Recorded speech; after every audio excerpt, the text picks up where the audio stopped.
नमस्कार मित्रांनो, राजमुद्रा फेटा युट्यूब चॅनलवरती मनापासून सहर्ष स्वागत. तर मित्रांनो, सर्वप्रथम राजमुद्रा फेटा या युट्यूब चॅनलला खूप खूप शुभेच्छा देतोय. मी श्रीहरी भक्तीपरायण नारायण शास्त्री केंद्रे, संस्थान उमरज पळसवाडी, गट ग्रामपंचायत पळसवाडीकर, नांदेड जिल्हा.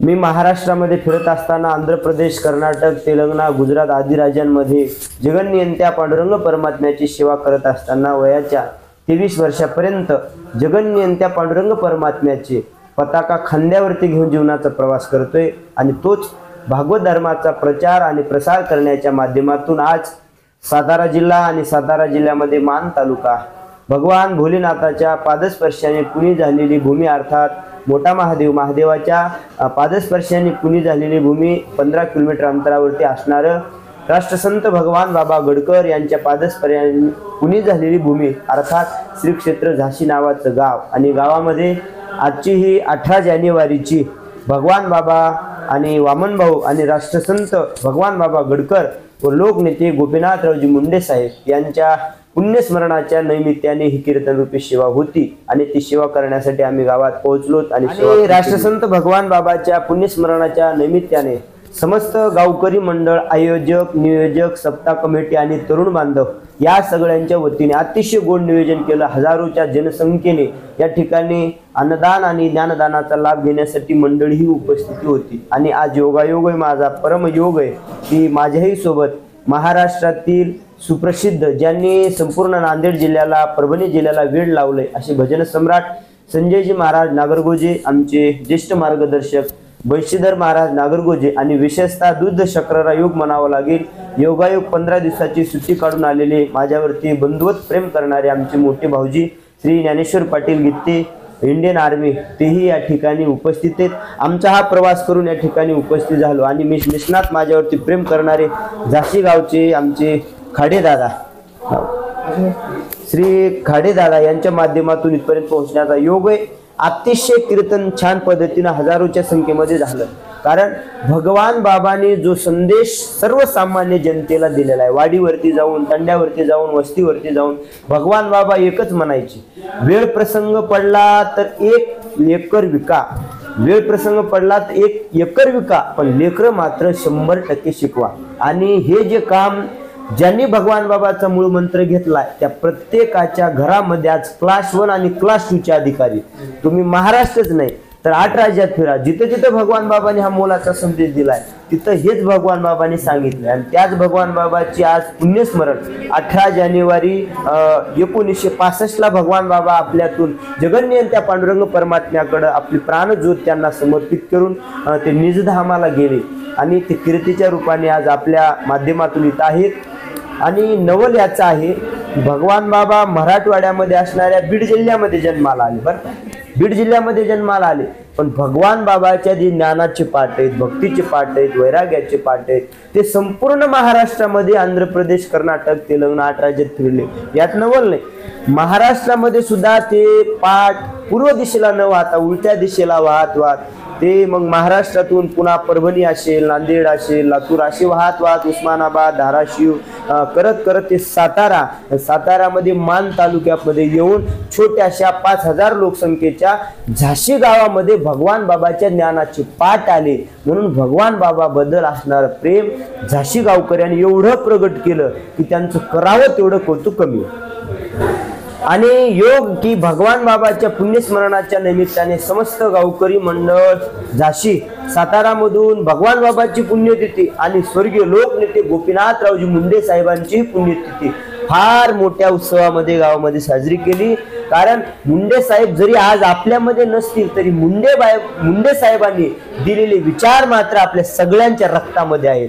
म्हणून आज मुंडे साहेबांबद्दल ह्या गावकऱ्यांनी प्रेम प्रगट केले.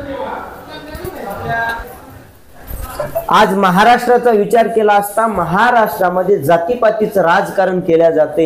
एकीकडे स्वतःची राजकीय पोळी भाजवण्यासाठी स्वतः जातीमध्ये तंटे दंगली लावून घडवल्या जाते, पण आज महाराष्ट्राला वाटायला लागले की या महाराष्ट्राला आजच्या परिस्थितीला लोकनेते गोपीनाथरावजी मुंडे साहेबांची गरज होती. जर मुंडे साहेब असते तर जातीयतेचं राजकारण झालेलं नसतं. पण मुंडे साहेबांची गरज आज या महाराष्ट्राला भासायला लागली, कारण मुंडे साहेबांसारखा सर्व जातीपातीचा समावेशक नेता या महाराष्ट्रात पुन्हा होणे शक्य नाही महाराज. जे मुंडे साहेबांनी केले ते कोणीच करू शकत नाही. तो झालाय ना, त्याच्यानंतर दुसरा माणूस होणं शक्य नाही. एकेका माणसांची एक एक खासियत असते, ती माणसं पुन्हा होत नसतात. बघा, एक भाव मांडतोय, स्वर्गीय बाळासाहेब ठाकरे नंतर भाषणाची लपक या महाराष्ट्रात कोणाला जमणार नाही. स्वर्गीय बाळासाहेब ठाकरे नंतर भाषणाची लपक कोणाला जमणार नाही. स्वर्गीय आर आबा पाटला सारखं संयमी आणि विद्यमी भाषण ही कोणाला जमणार नाही. अरे दुश्मन जरी पुढे बसलाय तरी त्याला खळखळून हसायला लावणार विलासराव देशमुखांसारखंही भाषण कोणाला जमणार नाही. आणि डोंगराला टक्कर देण्याची हिंमत माझ्यात आहे. अरे डोंगराला टक्कर देण्याची हिंमत माझ्यात आहे. मर्दानी हिंमत, मर्दानी बाणा घेऊन दिल्लीच्या गादीवर विराजमान होऊन प्रत्येकाच्या हृदयाचा ठाव घेणार स्वर्गीय लोकनेते गोपीनाथरावजी मुंडे सारखं भाषण कोणाला जमणार नाही. असा नेता पुन्हा होणं शक्य नाही. तर महाराज, व्यसनमुक्ती आज तुम्ही बघताय की तरुण पिढी व्यसनाआधी चाललेले आहेत, तर ह्याच्यावरती 2 शब्द महाराज व्यक्त करा. दादा, मी माझ्या जीवनामध्ये मी तरुण आहे आणि तरुणांचा चाहता आहे. जिथेही जातोय माझ्यावरती तरुण बांधव प्रेम करतात. झाशी गावात जवळपास 200-400 तरुण कीर्तनाला उपस्थित होते. मी तरुणांचा चाहता आहे आणि वयाच्या 23 वर्षापर्यंत जो मी प्रवास केलाय, मला पैसा मिळावा, मी श्रीमंत व्हावं म्हणून मी कीर्तन कथा करत नाही. तर या महाराष्ट्रातला तरुण सुधारला पाहिजे, कारण मी तरुण आहे. तरुणाचं हृदय मला समजतं, तो तरुण सुधारला पाहिजे म्हणून प्रवास करतोय. पण आज मी सुद्धा बघतोय की नवीचे एवढे पोरं आहेत, दारू गांजा मदिरातून जीवनाची बर्बादी करतात. माझ्या तरुण बांधवाला एकच विनंती, दादा एक छोटा भाऊ या नात्यानं वाक्य बोलतोय की जीवन जगत असताना दारू गांजा मदिरातून जीवनाची बर्बादी करू नका. ही काय दारू पिता आपण, आहे का नाही? सकाळी पिली संध्याकाळी उतरून जाते मारा. देशी काय, गावठी काय, सिग्नेचर काय, विस्की काय, ब्रँडी काय, पुन्हा घ्या मयावर डाऊट, आहे का नाही? या दारूचं नाव, ही दारू पिऊ नका. दारू प्यायचे का दारूचं नाव सांगतो ती काय बघा. अरे जाम पर जाम क्या पीते हो आधी रात उतर जाएगी. अरे जाम पर जाम क्या पीते हो आधी रात उतर जाएगी. त्याला पिओ हरिनाम का पूरी जिंदगी सुधर जाएगी. नालायकांमध्ये बसून निष्ठित गमवण्यापेक्षा माळकऱ्यांमध्ये बसून हरिपाठ वाचायला शिका. जीवनाचं कल्याण झाल्याशिवाय राहणार नाही माय. आणि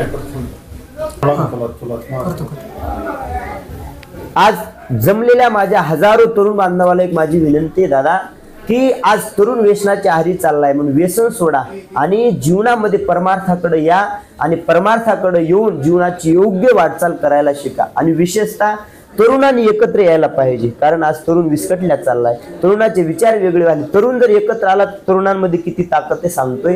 प्यारो हमें भी इतनी ताकत है कि गुलाब को कमल बना देते.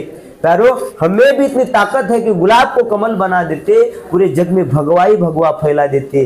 लेकिन कम्बत तरुणों में एकता नहीं, वरना अयोध्या की क्या बात है, हम जाकर पाकिस्तान में भी राम मंदिर बना देते, राम मंदिर बना देते. आपल्या तरुणांमध्ये एवढी ताकद आहे, पण तरुणातली ताकद आज कुठेतरी वेस्ट जायली, वाया चालली महाराज. पण तरुण पोरांनी आपल्या जीवनामध्ये एकत्र येऊन जीवनाचं सार्थक करून घ्यायला शिका.